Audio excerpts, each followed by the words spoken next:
இந்த வீடியோல நம்ம 12th ஹிஸ்டரியில லெசன் 5ல இருக்கக்கூடிய 45 முக்கியமான வினாக்கள் தான் பார்க்க போறோம். ஆல்ரெடி லெசன் 1ல இருந்து 4 வரைக்கான இம்பார்ட்டன்ட் கொஸ்டின் கொடுத்திருக்கேன். பார்க்காதவங்க பாத்தீங்கன்னா டிஸ்கிரிப்ஷன்ல பிளேலிஸ்ட் லிங்கான லிங்க் கொடுத்திருக்கேன். அதுல போய் பாத்துக்கலாம். இந்த பாடம் எதை பத்தின்னு சொல்லி பாத்தீங்கன்னா, இந்த பாடத்தோட டைட்டில் வந்து பாத்தீங்கன்னா ஏகாபத்தியத்துக்கு எதிரான போராட்டங்களில் புரட்சிகர தேசியவாதத்தின் காலம். எதை பத்தி இந்த பாடம் சொல்ல வருதுன்னு பாத்தீங்கன்னா கம்யூனிஸ்ட் கட்சியை பத்தி, பொது உடைமை கட்சியான கம்யூனிஸ்ட் கட்சியை பத்தி சொல்லியிருந்திருப்பாங்க. அந்த கம்யூனிஸ்ட் கட்சி என்னென்ன புரட்சிகளை ஈடுபடுச்சு அப்படின்னு சொல்லியிருந்திருப்பாங்க. அதாவது பாத்தீங்கன்னா தொழிற்சங்கங்கள்ல வந்து பாத்தீங்கன்னா தொழிலாளர்களுக்கு வந்துட்டு குறைவான ஊதியம் கொடுக்குறாங்கன்னு சொல்லிட்டு போராட்டம் நடத்துவாங்க. சோ இந்த மாதிரி வந்து மக்களோட நன்மைகளுக்காக நிறைய போராட்டங்கள் நடத்தி இருந்திருப்பாங்க கம்யூனிஸ்ட் கட்சி. அதை வந்து எதிர்த்து நிறைய சதி வழக்குகள் வந்து பாத்தீங்கன்னா பிரிட்டிஷ்காரங்க அவங்க மேல போட்டிருப்பாங்க. அதான் வந்து பாத்தீங்கன்னா கான்பூர் சதி வழக்கு, மீரட் சதி வழக்கு, லாகூர் சதி வழக்குன்னு சொல்லிட்டு. அதுக்கப்புறம் பாத்தீங்கன்னா கொஞ்சம் பகத்சிங்கை பத்தி சொல்லியிருந்திருப்பாங்க. அதுக்கப்புறம் பாத்தீங்கன்னா உங்களுக்கு சிட்டகாங் தாக்குதல், சிட்டகாங் ஆயுத கிடங்கு தாக்குதல் யாரு நடத்துனாங்க அப்படின்னு சொல்லியிருந்திருப்பாங்க. அதாவது சூர்யா சென்னு, கல்பனா தத்து தான் பாத்தீங்கன்னா அந்த சிட்டகாங் ஆயுத கிடங்குடைய முக்கியமான புள்ளிகள். அதுக்கப்புறம் வந்து பாத்தீங்கன்னா உங்களுக்கு தொழில் புரட்சியை பத்தி சொல்லியிருந்திருப்பாங்க. இந்தியாவில வந்துட்டு தொழில்கள் எப்படி வளர்ச்சி அடைஞ்சிச்சு அப்படிங்கறத கன்க்ளூஷனா கொடுத்திருப்பாங்க. சோ இதை பத்தின பாடம் தான் இந்த பாடம். ஓகேங்களா? மெயினா கம்யூனிஸ்ட் கட்சியை பத்தி சொல்லியிருந்திருப்பாங்க.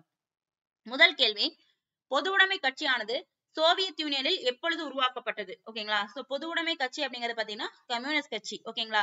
சோ இது வந்து பாத்தீங்கன்னா உஸ்பெகிஸ்தான்ல இருக்கக்கூடிய தாஸ்கண்ட்ல தான் வந்து பாத்தீங்கன்னா ஃபர்ஸ்ட் உருவாச்சு. அதுக்கப்புறம் சோவியத் யூனியன்ல உருவாச்சு. ஓகேங்களா? அங்கதான் வந்து பாத்தீங்கன்னா இந்த பொது உடைமை கட்சி உருவானது. சோ எந்த ஆண்டுன்னு பாத்தீங்கன்னா 1920. ஓகேங்களா? 20 அக்டோபர்ல. 1925ல தான் பாத்தீங்கன்னா பம்பாயை தலைமையிடமாக கொண்டு கம்யூனிஸ்ட் கட்சி இந்திய மண்ணில் ஓகேவா உருவானது. இந்திய மண்ணில்னா 1925. காமனா வந்துட்டு உங்களுக்கு பொது உடைமை கட்சி எப்பொழுது உருவாக்கப்பட்டதுன்னா 1920 அக்டோபர்ல. ஓகேங்களா? சோ நெக்ஸ்ட் ஒன் பாத்தீங்கன்னா எந்த ஆண்டுகளுக்கு இடைப்பட்ட காலத்தில் பொது உடைமைவாதிகள் மீது தொடர்ச்சியாக சதி வழக்குகள் தொடுக்கப்பட்டன? அதாவது பாத்தீங்கன்னா பொது உடைமைவாதிகள் கம்யூனிஸ்ட் கட்சி நிறைய வந்துட்டு மக்களோட நலனுக்காகவும் தொழிலாளர்களின் நலனுக்காகவும் போராடுவாங்க. சோ இந்த போராடுனதுனால பிரிட்டிஷ்காரங்க என்ன பண்றாங்க, சோ இவங்களை இப்படியே விட்டோம்னா நம்மளோட ஆட்சியை ஒழிச்சு கட்டிடுவாங்க, இவங்க மீது ஏதாவது நம்ம வழக்கு போட்டு இவங்களை சிறையில தள்ளணும்னு சொல்லிட்டு நிறைய சதி வழக்குகள் போடுவாங்க. அந்த சதி வழக்குகள் தான் பாத்தீங்கன்னா கான்பூர் சதி வழக்கு, மீரட் சதி வழக்கு, லாகூர் சதி வழக்குன்னு சொல்லிட்டு இவங்க மேல தொடர்ச்சியா 5 சதி வழக்குகளை போடுவாங்க. ஓகேங்களா? சோ அந்த மாதிரி தொடுக்கப்பட்ட சதி வழக்குகள் தொடுக்கப்பட்ட காலம் எதுன்னு சொல்லி கேட்கிறாங்க. 1922 to 1927 இந்த காலகட்டத்துல தான் இவங்க மீது நிறைய சதி வழக்குகள் தொடங்கியிருப்பாங்க பிரிட்டிஷ்காரங்க. நெக்ஸ்ட் ஒன் பாத்தீங்கன்னா மூன்றாவது கேள்வி, பொது உடைமைவாதிகள் மீது தொடுக்கப்பட்ட முதல் வழக்கு. ஓகேங்களா? சோ தொடர்ச்சியா 5 வழக்குகள் வந்துட்டு இவங்க கம்யூனிஸ்ட் கட்சிக்காரங்க மேல பிரிட்டிஷ்காரங்க போட்டிருப்பாங்க. ஓகேங்களா? அதுல முதல் வழக்கு எதுன்னு சொல்லி கேட்டிருக்காங்க. சோ முதல் வழக்கு வந்து பாத்தீங்கன்னா பெஷாவர் சதி வழக்கு. சோ இதுதான் வந்து பாத்தீங்கன்னா முதல் வழக்கு, கம்யூனிஸ்ட் மேல போடப்பட்ட முதல் வழக்கு. நெக்ஸ்ட் ஒன் பாத்தீங்கன்னா நான்காவது கேள்வி, இந்திய கம்யூனிஸ்ட் கட்சி இந்திய மண்ணில் முறைப்படி தொடங்கப்பட்ட ஆண்டு. ஓகேங்களா? சோ இதுக்கு முன்னாடி எங்க தொடங்கப்பட்டது? 1920ல வந்து பாத்தீங்கன்னா உஸ்பெகிஸ்தான் இருக்கக்கூடிய தாஸ்கண்ட் சோவியத் யூனியன்ல. சோ இந்திய மண்ணுல வந்து எப்ப இந்திய கம்யூனிஸ்ட் கட்சி தொடங்கப்பட்டுச்சுன்னு சொல்லி பாத்தீங்கன்னா 1925ஆம் ஆண்டு. சோ இது ரொம்ப ரொம்ப இம்பார்ட்டன்டான கொஸ்டின். சோ எங்க எதை தலைமையிடமாக கொண்டு? பம்பாயை தலைமையிடமாக கொண்டு 1925ல இந்தியன் கம்யூனிஸ்ட் கட்சி இந்திய மண்ணில் முறைப்படி தொடங்கப்பட்டுச்சு. ஓகேங்களா? சோ இந்தியான்னு மென்ஷன் பண்ணாங்கன்னா 1925. அடுத்து வந்து பாத்தீங்கன்னா கான்பூர் சதித்திட்ட வழக்கு தொடங்கப்பட்ட ஆண்டு. ஓகேங்களா? சோ தொடர்ச்சியா வந்துட்டு பிரிட்டிஷ்காரங்க யாரு மேல, இந்த கம்யூனிஸ்ட்காரங்க மேல சதித்திட்ட வழக்கு தொடங்கி இருந்திருப்பாங்க. ஓகேவா? சோ அதுல வந்து பாத்தீங்கன்னா கான்பூர் சதித்திட்டம் சொல்லிட்டு இருக்கும். கான்பூர் சதித்திட்ட வழக்குன்னு சொல்லிட்டு அது தொடங்கப்பட்ட ஆண்டு எதுன்னு சொல்லி கேக்குறாங்க.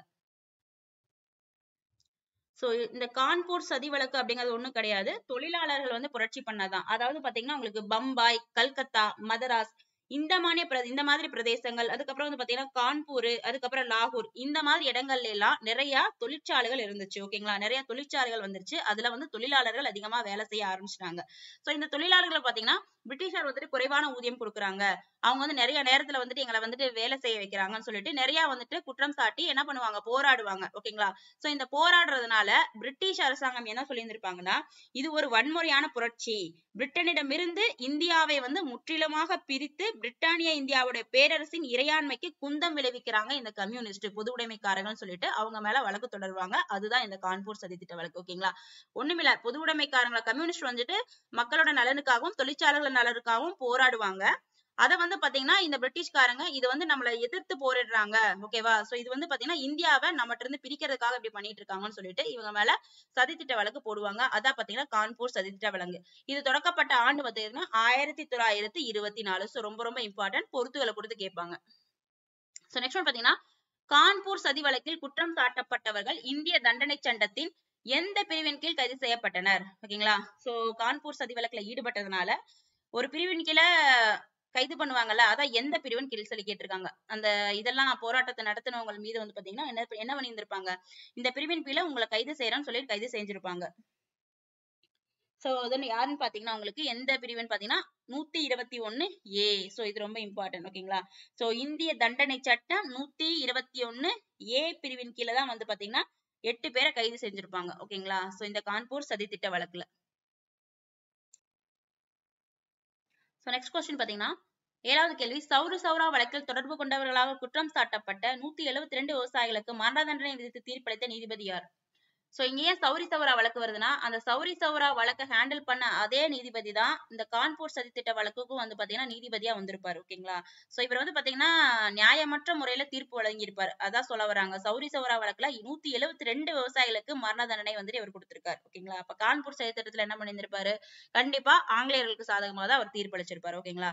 சோ அந்த நீதிபதி யாருன்னு பாத்தீங்கன்னா H.E. ஹோம்ஸ். ஓகேங்களா? H.E. ஹோம்ஸ் அப்படிங்கிற நீதிபதி தான் சௌரி சௌரா சம்பவத்துக்கும் சரி கான்பூர் சதித்திட்ட வழக்கும் நீதிபதியா அமர்ந்து தீர்ப்பு சொன்னவர். ஆனா தீர்ப்பு என்ன சொல்லியிருந்தாங்க, இந்தியர்களுக்கு சாதகமா சொல்ல கிடையாது, ஆங்கிலேயர்களுக்கு சாதகமா அவர் சொன்னாரு.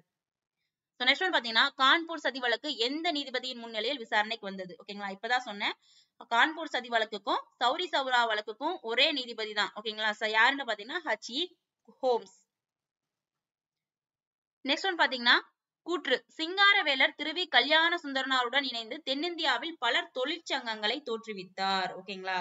அதுக்கப்புறம் பாத்தீங்கன்னா கூற்று 2, 1928 தென்னிந்திய ரயில்வே வேலை நிறுத்தத்தை ஏற்பாடு செய்ததில் இவர் முக்கிய பங்கு வகித்தார். இதுவும் கரெக்ட். ஓகேங்களா? கூற்று இவர் வந்து பாத்தீங்கன்னா திருவிகாவோட சேர்ந்து நிறைய தொழிற்சங்கங்களை வந்து தோற்றுவித்தார். எங்கன்னா தென்னிந்தியாவில. கரெக்டான ஆன்சர் தான். 1928 தான் வந்து பாத்தீங்கன்னா தென்னிந்திய ரயில்வே வேலை நிறுத்தத்தை ஏற்பாடு செய்ததில் இவர் முக்கிய பங்கு வகிக்கிறார். ஓகேங்களா? தொழிலாளர்கள் பாத்தீங்கன்னா இந்த காலகட்டத்துல நிறையவே போராட்டங்கள் நடத்துவாங்க. ஓகேவா? தொழிற்சங்கங்களை முன்னேற்றத்துக்காக தொழிலாளர்களோட நலன்களுக்காக நிறைய வந்துட்டு இந்த கம்யூனிஸ்ட் கட்சி போராடி இருந்திருக்கும். ஓகேங்களா? அப்ப கூற்று 2மே சரியான ஒன்று. ஓகேங்களா?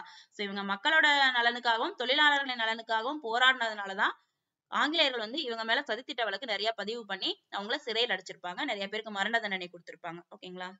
சோ நெக்ஸ்ட் ஒன் பாத்தீங்கன்னா மீரட் சதி வழக்கு தொடுக்கப்பட்ட ஆண்டு. ஓகேங்களா? சோ இந்த மீரட் சதி வழக்கு அதேதான். கான்பூர் சதி வழக்கு 1924. மீரட் சதி வழக்கு வந்து பாத்தீங்கன்னா 1929. ஓகேங்களா? சோ ஏன்னு சொல்லி பாத்தீங்கன்னா இந்த மீரட் சதி வழக்கு அதேதான்.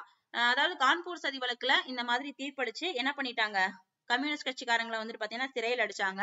அதே வந்து கண்டித்து வந்து என்ன பண்ணியிருப்பாங்க, மறுபடியும் வந்து தொழிலாளர்கள் புரட்சி பண்ண ஆரம்பிப்பாங்க. இதை விட்டுட்டு பாத்தீங்கன்னா நிறைய 1927, 28, 29 இந்த காலகட்டங்கள்ல வந்து பாத்தீங்கன்னா ரயில்வே நிறுவனங்கள்ல சரி, அதுக்கப்புறம் வந்து பாத்தீங்கன்னா நிறைய தொழிலாளர்கள், அதாவது கல்கத்தா துப்புரவு தொழிலாளர்கள் வேலை நிறுத்தம், இந்த மாதிரி நிறைய வந்துட்டு வங்காளத்துடைய சணல் ஆலைகள்ல வேலை நிறுத்தம், பருத்தி ஆலைகள்ல வேலை நிறுத்தம் சொல்லிட்டு நிறைய ஜவுளி தொழிலாளர்களின் வேலை நிறுத்தம் சொல்லிட்டு நிறைய தொழிற்சாலைகளை வேலை நிறுத்தம் பண்ணி போராடுவாங்க. ஓகேங்களா?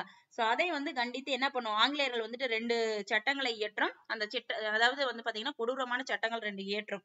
அந்த சட்டங்களை எதிர்த்து வந்து பாத்தீங்கன்னா என்ன பண்ணி இருந்திருப்பாங்க, இவங்க வந்து போராடி இருந்திருப்பாங்க. சோ அதனால இவங்க மேல மீரட் சதி திட்ட வழக்குன்னு சொல்லிட்டு தொடுக்கப்பட்டு நிறைய பேர்த்த வந்து பாத்தீங்கன்னா என்ன பண்ணியிருப்பாங்க, நாடு கடத்தி இருப்பாங்க. அதுக்கப்புறம் சிறையில் அடிச்சிருப்பாங்க. ஓகேங்களா? அதான் மீரட் சதி திட்ட வழக்கு.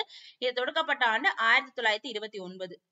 சோ எல்லாமே வந்து பாத்தீங்கன்னா உங்களுக்கு தொழிலாளரோட நலன், மக்கள் நலன்களுக்காக பிரிட்டிஷ் ஆட்சியிலிருந்து வெளியில வரணுங்கிறதுக்காக போராடப்பட்ட அமைப்பு தான். ஓகேங்களா? இந்த பொது உடைமை கட்சிக்காரங்க. சோ அதுக்காக வந்து அவங்க மேல சதி வழக்கு போடுறாங்க இந்த ஆங்கிலேயர்கள். அவ்வளவுதான். சோ நான் ஏன் நாத்திகனாக இருக்கிறேன் என்னும் நூல் யாருடையது? சோ இது ரொம்ப ரொம்ப இம்பார்ட்டன்டான ஒண்ணு. நான் ஏன் நாத்திகனாக இருக்கிறேன் அப்படிங்கிற யாரோட நூல்னு பாத்தீங்கன்னா பகத்சிங். சோ இது அடிக்கடி டிஎன்பிசில கேட்ட ஒண்ணு. நான் ஏன் நாத்திகனாக இருக்கிறேன், பகத்சிங். சோ நெக்ஸ்ட் ஒன் பாத்தீங்கன்னா யதார்த்தமான அணுகுமுறையே நமது ஒழுங்குமுறை ஆனது. தீவிரமான தேவை ஏற்படும் பட்சத்தில் மட்டுமே வன்முறையை கையாள்வது நியாயப்படுத்தக்கூடியதாக இருக்கும் என்று கூறியவர். சோ இந்த மாதிரி சொன்னவர் யாருன்னு பாத்தீங்கன்னா பகத்சிங். சோ இந்த கூற்றையும் நீங்க பார்த்து வச்சுக்கணும். சோ நெக்ஸ்ட் ஒன் பாத்தீங்கன்னா பகத்சிங் பிறந்த இடம்.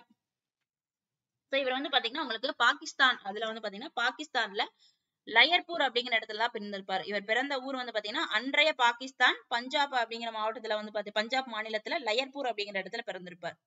சோ பகத்சிங் பிறந்த இடம் பாத்தீங்கன்னா லயர்பூர். சோ நெக்ஸ்ட் ஒன் பாத்தீங்கன்னா பகத்சிங் பிறந்த ஆண்டு.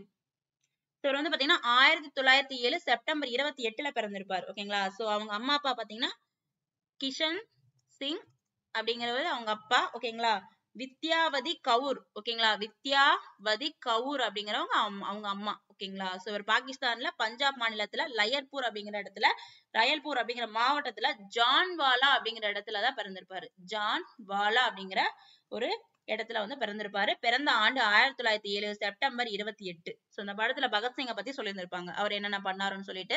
அடுத்து 15வது கேள்வி கூற்று 1. எம் சிங்காரவேலர் ஆரம்பத்தில் இந்திய தேசிய காங்கிரஸில் இணைந்து செயல்பட்டார். ஆமா, இவர் ஆரம்பத்துல வந்து பாத்தீங்கன்னா இந்திய தேசிய காங்கிரஸ்ல தான் இணைந்து செயல்பட்டார். அதுக்கப்புறம் தான் பாத்தீங்கன்னா இங்க கம்யூனிஸ்ட்ல வந்துட்டு பொது உடைமைவாதி தொழிற்சங்கங்களுக்காக போராட ஆரம்பித்தார்.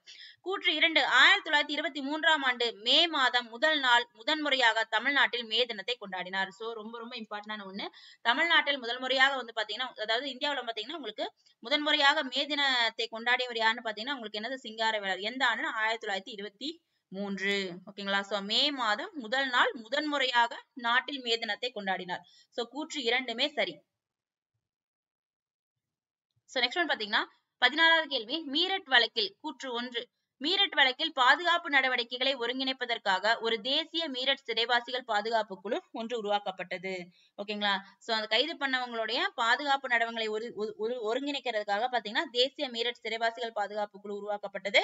அதுக்கப்புறம் பாத்தீங்கன்னா KF நாரிமன் சுக்லா அப்படிங்கிற புகழ்பெற்ற லாயர்ஸ் வழக்கறிஞர்கள் பாத்தீங்கன்னா இந்த குற்றம் சாட்டப்பட்டவர்களோட சார்புல வந்துட்டு வாதாடினாங்க. ஓகேங்களா. சோ இவங்கலாம் வந்து ஃபேமஸான புகழ்பெற்ற வழக்கறிஞர்கள். இவங்க வந்து பாத்தீங்கன்னா இந்த மீரட் வழக்குல யாரெல்லாம் கைது செய்யப்பட்டார்களோ அவர்களுக்கு ஆதரவாக அவர்களோட சார்புல வந்துட்டு பாத்தீங்கன்னா நீதிமன்றத்துல வாதாடினார்கள். ஓகேங்களா. சோ யாராரு? KF நாரிமன் சுக்லா. ஓகேவா. சோ ரெண்டுமே வந்துட்டு சரியானது. அடுத்தது பாத்தீங்கன்னா கீழ்கண்டவற்றுள் பொருந்தாத ஒன்றை காண்க. சோ என்ன கேட்டிருக்காங்க? பொருந்தாத ஒன்றை காண்க. சோ 1928 பாத்தீங்கன்னா தென்னிந்திய ரயில்வே வேலை நிறுத்தம். ஓகேவா. சோ கம்யூனிஸ்ட் கட்சி பாத்தீங்கன்னா நிறைய தொழிற்சாலையில வந்து பாத்தீங்கன்னா வேலை நிறுத்தத்தை வந்துட்டு நிறுத்தி போராட்டம் நடத்தினாங்க. ஓகேங்களா. சோ அதுதான் இங்க சொல்ல வராங்க. தென்னிந்திய வேலை நிறுத்தம் 1928. அதுக்கப்புறம் பாத்தீங்கன்னா தொழிற் தகராறுகள் சட்டம் 1928 கரெக்ட். பொதுமக்கள் பாதுகாப்பு மசோதா 1928 கரெக்ட். ஓகேங்களா.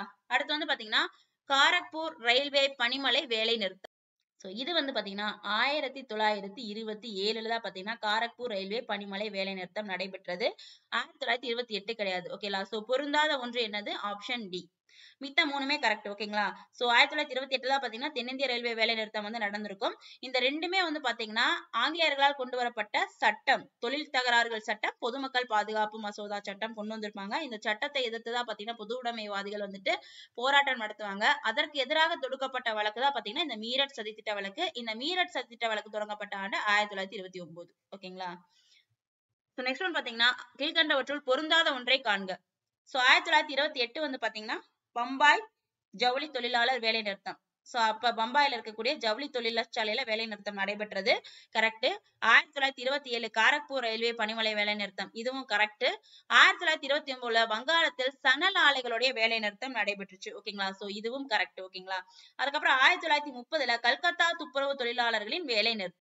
இது வந்து தவறான ஒன்று. இது எப்பன்னா 1928 நடைபெற்றிருக்கும். சோ பொருந்தாத ஒன்று என்ன? 1928 தான் கல்கத்தா துப்புரவு தொழிலாளர் வேலை நிறுத்தம் நடந்திருக்கும். சோ பொருந்தாத ஒன்று option D. So next one பாத்தீங்கன்னா 19 லாலா லஜபதி ராய் மீது கொடுந்தாக்குதல். ஓகேங்களா. சோ கொடுந்தாக்குதல் நடத்தியதற்கும் அதனைத் தொடர்ந்து ராயின் மரணத்திற்கும் பொறுப்பான காவல்துறை கண்காணிப்பாளர்.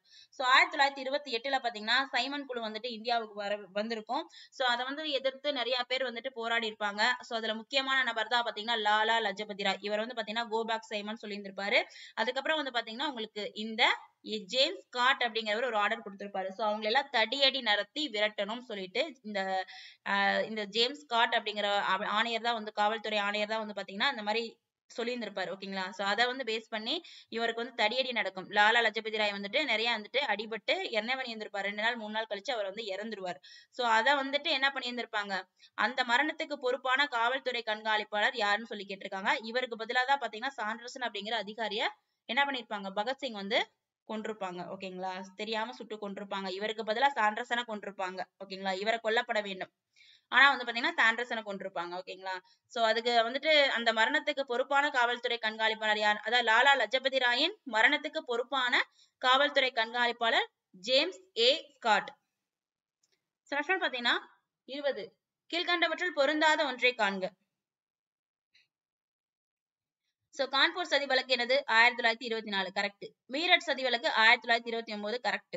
சிட்டகாங் ஆயுத கிடங்கு தாக்குதல் ஓகேங்களா 1930 கரெக்ட்.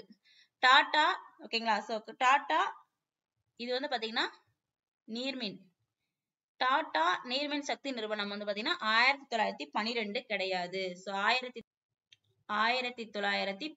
ஓகேங்களா? சோ 12 கிடையாது 10. ஆப்ஷன் டி வந்து தவறான ஒன்று. ஓகேங்களா? சிட்டகாங் ஆயுத கிடங்கு அப்படிங்கறது பாத்தீங்கன்னா உங்களுக்கு பிரிட்டிஷ்காரங்களோட ஆயுத கிடங்குக்கு வந்து பாத்தீங்கன்னா என்ன பண்ணுவாங்க? தகர்த்திருப்பாங்க. யார் தகர்த்திருப்பான்னு பாத்தீங்கன்னா சூர்யா சென்னும் கல்பனா தத் அப்படிங்கிற கம்யூனிஸ்ட் கட்சிக்காரங்க தான் வந்து பாத்தீங்கன்னா என்ன பண்ணியிருந்திருப்பாங்க? இந்த சிட்டகாங் ஆயுத கிடங்கு தாக்குதல் வந்து நடத்தி இருந்திருப்பாங்க. 1930 நடத்தியிருப்பாங்க. சோ டாடா நீர்மின் சக்தி நிறுவனம் உருவானது பாத்தீங்கன்னா 1910 தான் அது வந்துட்டு உருவாயிருக்கும். ஆனா இங்க 12 கொடுத்திருக்காங்க தவறான ஒன்று.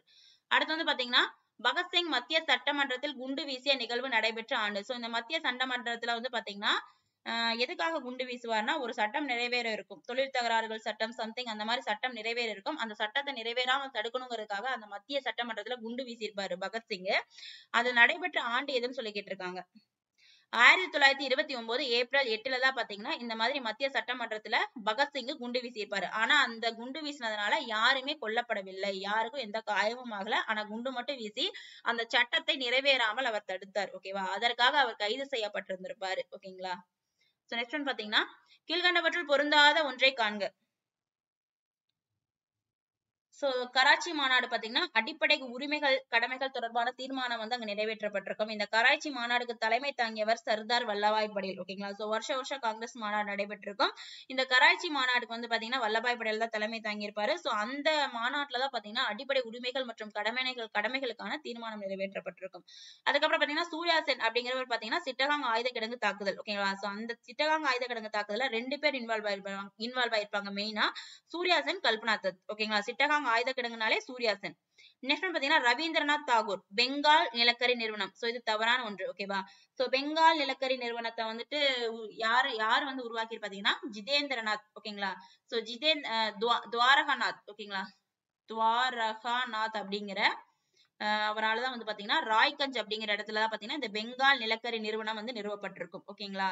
அதாவது ரவீந்திரநாத் தாகூருடைய தாத்தா தான் வந்து பாத்தீங்கன்னா இந்த துவாரகநாத் தாகூர். ஓகேங்களா? சோ இவர் தான் வந்து பாத்தீங்கன்னா உங்களுக்கு 1843ல வந்து பாத்தீங்கன்னா என்னது பெங்கால் நிலக்கரி நிறுவனத்தை வந்து நிறுவியிருப்பாரு. எங்கேன்னு பாத்தீங்கன்னா ராய்கஞ்ச்ல. ராய்கஞ்ச். ஓகேங்களா? சோ ரவீந்திரநாத் கிடையாது துவாரகநாத் தாகூர். ரவீந்திரநாத்தோட தாத்தா தான் வந்து பாத்தீங்கன்னா 1843ல ராய்கஞ்ச் அப்படிங்கிற இடத்துல பெங்கால் நிலக்கரி நிறுவனத்தை நிறுவியிருப்பாரு. ஓகேங்களா? சோ கல்கத்தா அப்படிங்கிறது முதல் சணல் உற்பத்தி ஆலை. ஓகேவா? முதல் சணல் உற்பத்தி ஆலை எங்க வந்து வந்திருக்குன்னு பாத்தீங்கன்னா கல்கத்தால. இது கரெக்டான ஒன்று. சோ நெக்ஸ்ட் ஒன் பாத்தீங்கன்னா 23 பகத்சிங்க்கு எப்பொழுது மரண தண்டனை விதிக்கப்பட்டது? ஓகேங்களா? சோ பகத்சிங்க்கு வந்து ஏன் மரண தண்டனை கொடுக்குறாங்கன்னு பாத்தீங்கன்னா பகத்சிங் வந்துட்டு மத்திய சட்டமன்ற பேரவையில குண்டு வீசியிருந்தார்ல. ஆனா அதுல யாருமே கொல்லப்படல. ஓகேங்களா? ஆனா என்ன பண்ணிருக்காங்க பிரிட்டிஷ்காரங்க அவரை கைது செஞ்சு சிறையில் அடிச்சிட்டாங்க. இவரை வந்து வெளியில விட்டோம்னா இன்னும் ஏதாவது பண்ணிட்டு இருப்பாருன்னு சொல்லிட்டு ஏதாவது ஒரு வழக்க போட்டு இவரை வந்து பேசாம சாகடிச்சலாம்னு முடிவு பண்ணிட்டாங்க பிரிட்டிஷ்காரங்க. ஓகேவா? அதனால வந்துட்டு இவர் வந்துட்டு என்ன பண்ணியிருந்திருப்பாரு லாலா லஜபதி ராய் வந்து பாத்தீங்கன்னா லாலா லஜபதி ராய் இந்த சைமன் குழுவப்ப தடியடி வாங்கி இறந்திருப்பாரு. ஓகேவா? அதனால என்ன பண்ணியிருந்திருப்பாரு இவர் வந்துட்டு அதுக்கு காரணமான அந்த ஆணையரை கொல்லணும்னு முடிவு பண்ணியிருந்திருப்பாங்க. சோ அந்த ஆணையர் தான் ஸ்காட். ஓகேங்களா? ஸ்காட். இவர் வந்து என்ன பண்ணியிருந்திருப்பாரு ஸ்காட்டுக்கு பதிலா சாண்டர்சன் அப்படிங்கிற ஒரு அதிகாரியை வந்து கொண்டிருப்பாங்க. ஓகேவா? சாண்டர்சன். சோ அதனால வந்து பாத்தீங்கன்னா அந்த கொலை வழக்க இவர் மேல போட்டு இவருக்கு வந்து மரண தண்டனை வந்துட்டு விதிச்சிருக்கும். ஓகேங்களா? சோ இவர் வந்துட்டு கைது செய்யப்பட்டது மத்திய பேரவையில குண்டு வீசினதுக்காக. ஆனா இவர் வந்து மரண தண்டனை கொடுப்பாங்கன்னு பாத்தீங்கன்னா இந்த ஸ்காட்டுக்கு பதிலா இந்த சாண்டர்சன் அப்படிங்கிறவங்கள கொன்னதுக்காக. ஓகேங்களா? சோ அதனால வந்துட்டு இவருக்கு மரண தண்டனை விதிக்கப்பட்டிருக்கும். சோ அந்த மரண தண்டனை விதிக்கப்பட்டது எப்பன்னு சொல்லி கேட்டிருக்காங்க. 1930 அக்டோபர் 7ல தான் பாத்தீங்கன்னா இவருக்கு மரண தண்டனை விதிக்கப்பட்டிருக்கும். சோ இவரோட சேர்ந்து ராஜகுரு சுகதேவ் ஓகேங்களா ஜிதேந்திரநாத் தாஸ் இவங்களுக்கெல்லாம் வந்து பாத்தீங்கன்னா இந்த மரண தண்டனை விதிக்கப்பட்டிருக்கும். பகத்சிங் எப்பொழுது தூக்கிலிடப்பட்டார்? சோ பகத்சிங் வந்துட்டு மரண தண்டனை விதிக்கப்பட்டதுதான் பாத்தீங்கன்னா 1930 அக்டோபர் 7. தூக்கிலிடப்பட்ட ஆண்டு 1931. அடுத்த வருஷம் மார்ச் மாசத்துலதான் வந்து பாத்தீங்கன்னா என்னது இவர் வந்து தூக்கிலிடப்படுறார். 1931 மார்ச் 23. அடுத்த கேள்வி 25வது கேள்வி. ஹிந்துஸ்தான் சோசியலிஸ்ட் ரிபப்ளிகன் அசோசியேஷன் என்பது ஹிந்துஸ்தான் ரிபப்ளிகன் அசோசியேஷனின் புதுப்பிக்கப்பட்ட ஒரு அத்தியாயம்ங்கிறாங்க. ஓகேங்களா? அதாவது இந்த ஹிந்துஸ்தான் ரிபப்ளிகன் அசோசியேஷன்ல அப்படிங்கிற அமைப்புல பகத்சிங் இணைஞ்சிருப்பாரு. இந்த அமைப்பை யார் தோற்றுவித்தான்னு பாத்தீங்கன்னா சச்சின் சன்யால் அப்படிங்கிறவங்களும் அதுக்கப்புறம் ஜோகேஷ் சட்டர்ஜி அப்படிங்கிற 2 பேராலதான் இந்த அமைப்பு, அதாவது ஹிந்துஸ்தான் ரிபப்ளிகன் அசோசியேஷன்ங்கிற அமைப்பு தோற்றுவிக்கப்பட்டிருக்கும். இந்த அமைப்புல வந்துட்டு பகத்சிங் இணையறாரு. பகத்சிங் இணைஞ்சதுக்கு அப்புறம் வந்து பாத்தீங்கன்னா 1928ல இந்த அமைப்போட பெயர் வந்துட்டு மாற்றப்படுது. அது என்னன்னு சொல்லி பாத்தீங்கன்னா ஹிந்துஸ்தான் சோசியலிஸ்ட் ரிபப்ளிகன் அசோசியேஷன் சொல்லிட்டு பெயர் மாற்றம் செய்யப்படுது. ஓகேங்களா? சோ அது வந்து பாத்தீங்கன்னா இந்த அமைப்போட நோக்கம், அதாவது இந்த ஹிந்துஸ்தான் சோசியலிஸ்ட் ரிபப்ளிகன் அசோசியேஷனோட நோக்கம் என்னன்னா, அதான் கூட்டு 2ல கொடுத்திருக்காங்க. முதலாளித்துவ ஏகாபத்திய அரசை தூக்கி எறிந்து புரட்சி ஒன்றின் மூலமாக ஒரு சோசியலிச சமூகத்தை நிலைநாட்டுவதே அதன் குறிக்கோள் ஆகும் அப்படின்னு சொல்றாங்க. ஓகேங்களா? சோ இது வந்து பாத்தீங்கன்னா கூற்று 2ம் சரி. ஓகேவா? கூற்று 1ம் சரி, கூற்று 2ம் சரி. சோ 2மே சரியான ஒன்று. ஓகேங்களா? சோ நெக்ஸ்ட் வந்து பாத்தீங்கன்னா லாகூர் சதி வழக்கில் 64 நாட்கள் வந்து பாத்தீங்கன்னா உண்ணாவிரதம் இருந்து சிறையில் உயிரிழந்தவர் யார்? சோ இந்த ராஜகுரு, சுகதேவ், பகத்சிங், ஜிதேந்திரநாத் தாஸ் இவங்க 3 பேத்துக்குமே பாத்தீங்கன்னா, இவங்க 4 பேத்துக்குமே மரண தண்டனை விதிக்கப்பட்டிருக்கும். ஓகேங்களா? சோ இந்த மரண தண்டனையின் பொழுது பாத்தீங்கன்னா சிறையில வந்துட்டு இவங்களை நல்லா நடத்த மாட்டாங்க. ஓகேங்களா? சோ அதை கண்டித்து சிறையில வந்து எங்களை நல்லா நடத்தல, ரொம்ப இதா நடத்துறாங்க, இழிவா நடத்துறாங்கன்னு சொல்லிட்டு இந்த ஜிதேந்திரநாத் பாத்தீங்கன்னா 64 நாட்கள் வந்துட்டு சாப்பிடாம உண்ணாவிரதம் இருந்திருப்பாரு. அப்படி இறந்து உயிரிழந்திருப்பார். ஓகேவா? சோ அவர் தான் யாருன்னு கேட்கலாம், ஜிதேந்திரநாத் தாஸ். சோ இவங்கெல்லாம் வந்து பாத்தீங்கன்னா பகத்சிங்கோட சேர்ந்து கைதாகி மரண தண்டனைக்குள்ளானவங்க. அதுல பாத்தீங்கன்னா இந்த சிறையில வந்துட்டு நல்லா நடத்தலன்னு சொல்லிட்டு கம்ப்ளைண்ட் பண்ணி இருந்திருப்பாங்க. ஓகேவா? கம்ப்ளைண்ட் பண்ணி போராட்டம் நடத்துவாங்க. ஓகேங்களா? சோ அதான் வந்து பாத்தீங்கன்னா உங்களுக்கு 64 நாட்கள் உண்ணாவிரத்துக்கு பிறகு இவர் சிறையில் உயிர் நிறுத்தியிருப்பாரு. சோ நெக்ஸ்ட் ஒன் பாத்தீங்கன்னா 27வது கேள்வி. இந்துஸ்தான் ரிபப்ளிக் அசோசியேஷன் என்ற அமைப்பு இந்துஸ்தான் சோசியலிஸ்ட் ரிபப்ளிகேஷன் அசோசியேஷன் என்று பெயர் மாற்றம் செய்யப்பட்ட ஆண்டு 1928. இப்பதான் சொன்னேன். ஓகேங்களா? சோ இதுல இந்த அமைப்புல வந்துட்டு ஃபர்ஸ்ட் இந்த அமைப்புல வந்து பாத்தீங்கன்னா பகத்சிங் இணைஞ்சிருப்பாரு. அவர் வந்து 1928 செப்டம்பர் மாசத்துல வந்து பாத்தீங்கன்னா இந்த மாதிரி அதுக்கு பெயர் மாற்றம் செஞ்சிருப்பாரு. ஓகேவா? சோ இந்த இதை வந்து சச்சின் சன்யாலும் ஜோகேஸ்வர் சட்டர்ஜியும் தான் தோற்றுவித்திருப்பாங்க. இந்த ஹிந்துஸ்தான் சோசியலிஸ்ட் ரிபப்ளிகன் அசோசியேஷன் அதுக்கப்புறம் வந்துட்டு புதுப்பிக்கப்பட்ட அமைப்பா உருவாகி பகத்சிங்கால இது பெயர் மாற்றம் செய்யப்பட்டிருக்கும். இது பெயர் மாற்றம் செய்யப்பட்ட ஆண்டு 1928.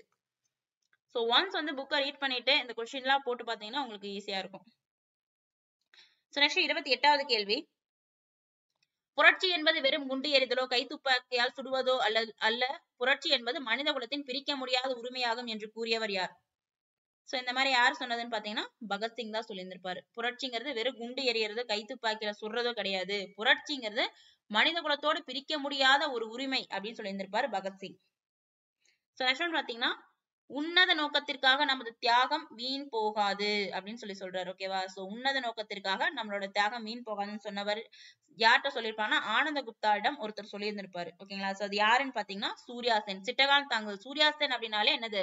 சூர்யாசென், கல்பனா தத் இவங்க 2 பேர்னாலே எனது சிட்டகாங் ஆயுத கிடங்கு தாக்குதல் அப்படிங்கிற இடம் ஞாபகத்துக்கு வந்துடணும். சிட்டகாங் ஆயுத கிடங்கு தாக்குதல் சூர்யாசென் ஆல்ரெடி வந்து பாத்தீங்கன்னா டிஎன்பிசில கேட்டிருக்காங்க. நெக்ஸ்ட் ஒன் பாத்தீங்கன்னா 30 சிட்டகாங் படைத்தளம் எப்பொழுது தாக்கி தகர்க்கப்பட்டது? சோ சிட்டகாங் அப்படிங்கிறது வந்து பாத்தீங்கன்னா ஒண்ணுமில்ல, பிரிட்டிஷ்காரங்களோட ஆயுத கிடங்கு தான்.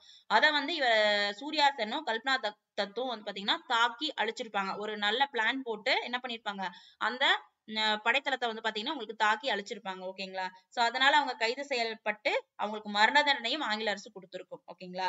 சோ அந்த தாக்கப்பட்டது நாள் தான் கேக்குறாங்க. தாக்கி தகர்த்தப்பட்டது எப்பொழுதுன்னு சொல்லி கேட்காங்க. 1930 ஏப்ரல் 18. சோ இந்த இயர்ல தான் வந்து பாத்தீங்கன்னா அவர் தாக்கி தகர்த்து அழிச்சிருப்பாரு. சோ அதுக்கப்புறம் இவரை பிடிக்க முடியாது. ஓகேங்களா? சோ ஒரு 3 வருஷமா வந்துட்டு பாத்தீங்கன்னா இவரை பிடிக்க முடியாது. சோ அதுக்கப்புறம் வந்துட்டு 1934ல தான் வந்து பாத்தீங்கன்னா இவரை 33ல கைது செஞ்சு 34ல வந்துட்டு இவருக்கு பாத்தீங்கன்னா மரண தண்டனை வழங்கி அதை வந்துட்டு நிறைவேற்றியிருப்பாங்க. ஓகேவா? தூக்கிலிட்டு இருப்பாங்க. சோ நெக்ஸ்ட் ஒன் பாத்தீங்கன்னா சிட்டகாங் ஆயுதப்படை தாக்குதலில் சூர்யாசெனுக்கு மரண தண்டனை நிறைவேற்றப்பட்ட ஆண்டு. சோ இப்பதான் சொன்னேன். சோ 1933ல கைது பண்ணி 1934ல வந்து பாத்தீங்கன்னா என்ன பண்ணியிருந்திருப்பாங்க, மரண தண்டனை விதிச்சு அவர் தூக்குல போட்டிருப்பாங்க. 1934 ஜனவரி 12ல வந்து பாத்தீங்கன்னா அவரை தூக்குல போட்டிருப்பாங்க. ஓகேங்களா? சோ மரண தண்டனை நிறைவேற்றப்பட்ட ஆண்டு. சூர்யா சென்னாலே உங்களுக்கு சிட்டகாங் வந்துட்டு ஞாபகத்துக்கு வந்துடணும். நெக்ஸ்ட் ஒன் பாத்தீங்கன்னா சிட்டகாங் ஆர்மரி ரைடர்ஸ் ரீமினிசென்சஸ் ஓகேங்களா என்ற நூலை எழுதியவர் யார்? சோ ரொம்ப இம்பார்ட்டன்டான ஒண்ணு. சோ இது எழுதினது கல்பனா தத் ஓகேங்களா. சிட்டகாமி ஆர்மரி ரைடர்ஸ் அப்படிங்கிற இந்த நூலை எழுதியவர் வந்து பாத்தீங்கன்னா கல்பனா தத். சிட்டகாங்னாலே 2 பேர் ஞாபகத்துக்கு வரணும்னு சொல்லியிருக்கேன். ஒன்னு சூர்யா சென், இன்னொன்னு கல்பனா தத். சோ நெக்ஸ்ட் ஒன் பாத்தீங்கன்னா மார்ச் 1931 நடந்த கராச்சி அமர்வு யாருடைய தலைமையில் நடைபெற்றது ஓகேங்களா. சோ கராச்சி அமர்வு பாத்தீங்கன்னா இந்த சர்தார் வல்லபாய் படேலோட தலைமையில தான் நடைபெற்றிருக்கும். சோ அந்த இதுலதான் வந்து பாத்தீங்கன்னா உங்களுக்கு அடிப்படை உரிமைகள் அதுக்கப்புறம் அடிப்படை கடமைகள் தொடர்பான தீர்மானம் வந்து நிறைவேற்றப்பட்டிருக்கும் ஓகேங்களா. சோ இந்த அமர்வு வந்துட்டு ரொம்ப முக்கியமானது. கராச்சி அமர்வு வந்து பாத்தீங்கன்னா வல்லபாய் பட்டேலோட தலைமையில தான் நடைபெற்றிருக்கும் ஓகேங்களா. சோ அது இல்லாம வந்து பாத்தீங்கன்னா சுதந்திர இந்தியாவோட பொருளாதார கொள்கை பற்றிய ஒரு முடிவும் வந்து பாத்தீங்கன்னா என்னது இந்த கராச்சி மாநாட்டுல வந்துட்டு எடுத்து வந்திருப்பாங்க ஓகேங்களா. 1931 மார்ச் சர்தார் வல்லபாய் படேல் கராச்சி அமர்வு. சோ நெக்ஸ்ட் ஒன் பாத்தீங்கன்னா 34 முதலாவது பருத்தி தொழிற்சாலை பம்பாயில் தொடங்கப்பட்ட ஆண்டு. சோ முதலா வந்து பாத்தீங்கன்னா பருத்தி தொழிற்சாலை வந்துட்டு பம்பாயில 1854 தொடங்கப்பட்டிருக்கும். சோ இதை யார் தொடங்கியிருப்பாங்கன்னு பாத்தீங்கன்னா கவஸ்ஜி நானாபாய் கவர் ஓகேங்களா. கவஸ்ஜி ஓகேங்களா. சோ கவஸ்ஜி நானாபாய் அப்படிங்கிற பார்சி இனத்தை சேர்ந்தவர் தான் பார்சி ஓகேங்களா. பார்சி இனத்தை சேர்ந்தவர் தான் வந்து பாத்தீங்கன்னா இந்த பருத்தி தொழிற்சாலை வந்து பாத்தீங்கன்னா பம்பாயில தொடங்கியிருப்பாரு. தொடங்கப்பட்ட ஆண்டு 1854. சோ இதோட பேர் வந்து பாத்தீங்கன்னா பாம்பே ஸ்பின்னிங் அண்ட் வீலிங் ஓகேங்களா. Bombay spinning and wheeling. Next பாத்தீங்கன்னா 35 முதல் பயணிகள் ரயில் 1853 எந்த இடங்களுக்கு இடையே இயங்கியது? சோ நம்ம படிச்சிருப்போம் 1853 முதல் பயணிகளோட ரயில் நிலையம் மும்பை டு தானே. சோ நிறைய இடத்துல வரும் ஓகேங்களா ஹிஸ்டரியில. மும்பை டு தானே எந்த இயர்? 1853. அடுத்து முதல் சணல் உற்பத்தி ஆலை 1855 எங்கு நிறுவப்பட்டது? முதல் சணல் உற்பத்தி ஆலை ஓகேங்களா. சோ தொழிற்சாலைகளோட வளர்ச்சி பத்தி இந்த பாடத்துல கொடுத்திருப்பாங்க ஓகேவா. சோ முதல் சணல் உற்பத்தி எங்க, முதல் காகித உற்பத்தி எங்க, இரும்பு எஃகு உற்பத்தி என்னன்னு சொல்லிட்டு கொடுத்திருப்பாங்க ஓகேங்களா. சோ அப்புறம் வந்து ஜேஎன் டாட்டாவை பத்தியும் கொடுத்திருப்பாங்க. சோ முதல் சணல் உற்பத்தி ஆலை பாத்தீங்கன்னா 1855 உங்களுக்கு கல்கத்தால வந்து நிறுவப்பட்டிருக்கும் ஓகேங்களா. சோ இதெல்லாம் ரொம்ப இம்பார்ட்டன்ட் பார்த்து வச்சுக்கணும் கல்கத்தால. சோ நெக்ஸ்ட் பாத்தீங்கன்னா பெங்கால் நிலக்கரி நிறுவனம் யாரால் தொடங்கப்பட்டது? சோ இப்பதான் நம்ம பார்த்தோம் ஓகேங்களா.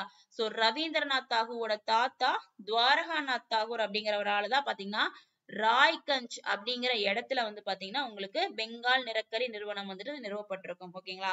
சோ அப்ப யாரு? துவாரகாநாத், ரவீந்திரநாத்தோட தாகூரோட தாத்தா தான் துவாரகாநாத் ஓகேவா. பெங்கால் நிலக்கரி நிறுவனம்.